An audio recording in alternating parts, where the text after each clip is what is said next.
নমস্কার, কেমন আছো সবাই? ভিডিও ক্যাপচার ডাইরেক্টর নতুন ব্লগে তোমাদেরকে স্বাগত জানাই। কৃষুসোনা আজকে সকাল সকাল উঠে পড়েছে, স্নান করে একদম রেডি হয়ে বাবু হয়ে বসে পড়েছে। আর আমাকে বলেছে গরম লাগছে, চুল টুল একদমই পড়াবে না। আমি বললাম ঠিক আছে বাবু, একদমই পড়াবো না। তো অন্যদিকে মাছ দিদি সেই 2-2.5 কিলোর মাছ আবারও এনেছে। আমি তো বললাম আমি অত বড় মাছ নেব না। আর এই দিদিও বিরক্ত হয়ে বলছে কী গো, তুমি সবসময় বড় মাছ নিয়ে আসো আর রেখে রেখে খেতে হয়, ছোটো মাছ আনতে পারো না? অন্যদিকে পাট শাক বাজার থেকে এনেছে, কচি কচি পাট। এখন তো পাটেরই সিজন, যতদিন পাওয়া যায় ততদিন খেয়ে নিই। তো কিছুটা অংশকে ভাগ করে আমি ভেজে নিচ্ছি আর বাকিটা ঝোল করে নিয়েছি। ভাজাটা আমার আর আমার মেয়ের জন্য, আর ঝোলটা আমার শাশুড়ি মা আর তোমাদের দাদার জন্য। আর এদিকে আজকে মাটির হাঁড়িতে মাংস রান্না করব। এই মাটির হাঁড়িটা সেই লকডাউনের সময় কেনা, তারপর থেকে 2-3 বার মাংস রান্না করেছি। আর এরপরে বেশ কয়েকদিন ভরা ছিল, দেখি প্রত্যেক দিনই চোখে পড়ে, ভাবি বের করবো করা হয়ে ওঠে না। তো আজকে বের করার পরেও দেখছি যে বেশ মজবুত আর টেকসই হয়ে আছে, এখনও সে আগের মতোই অক্ষত।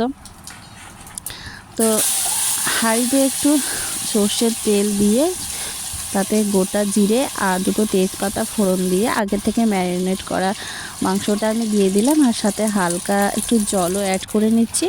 আর এই খুন্তি দিয়ে নাড়তে সত্যি কথা বলতে আমার এত অসুবিধা হচ্ছিলো যে শেষে আমাকে খুন্তিটা চেঞ্জ করতে হলো, কারণ খুন্তিটার ধারগুলো মানে কোনাগুলো যে ধারটাতে, তাতে মনে হচ্ছিলো আমার হাঁড়িটা ফুটো হয়ে যাবে, তখন আমাকে আবার ছুটতে হবে হাঁড়ি কেনার জন্য। সেই কারণে আমি এটাকে শেষে একদম পুরো চেঞ্জই করে দিয়েছিলাম। সেই বলেন কী বলে, হাতা দিয়ে তারপরে আমি নাড়াচাড়া করছিলাম। তো ওপর থেকে একটু আলু, একটা ছোট্ট কাঁচা টমেটো আর 5-6টা কাঁচা লঙ্কা এতে আমি দিয়ে দিয়েছি। আর এবার একটু হালকা নাড়াচাড়া করে এটাকে আমি 10-12 মিনিটের জন্য ঢেকে দেব, আঁচটাকে সিম করে।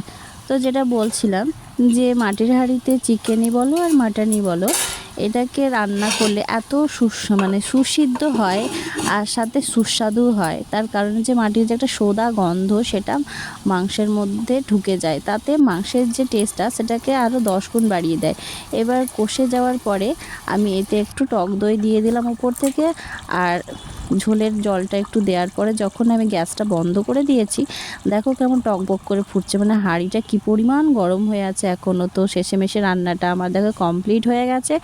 দুপুরে একটা জম্পেশ খাওয়া দাওয়া, আর ঘুমের পর যখন বিকেলে একটু ছাদে হাওয়া খেতে বসলাম, লোকজন দেখে মনটা ভালো হয়ে গেল। আর সাথে তো ফুরফুরে হাওয়া আছেই। হঠাৎ দেখি মাথাটা চুলকোতে লেগেছে। তো বললাম দেখি তো মাথায় কি হয়েছে। তো দেখতে গিয়ে দেখছি যে 10-12টা পাকা চুল। সত্যি বুড়ি হতে বসেছি, আর কিচ্ছু বলার নেই। সন্ধেবেলা কৃষিবাবুকে শয়ন দেওয়া হয়ে গেছে, এবার চলে যাব রান্নাঘরে। আর আজকে দেখো চায়ের ক্যানে ভাত রান্না করছি। বাড়িতে 2জন মানুষ খায় রুটি আর 2জন মানুষ খায় ভাত। তো এখন মেয়ের খুব খিদে পেয়ে গেছে, অলরেডি 9:30 বাজছে। তো মেয়েকে খেতে দিয়ে দিয়েছি একটু আলু ভাজা, আর সে দুপুরের মাংসের দিন মেয়েকে দুবেলা মাংস দিতেই হবে। আর বেশ কয়েকদিন ধরে হাতে যন্ত্রণা করছিল, বাঁ হাতটা।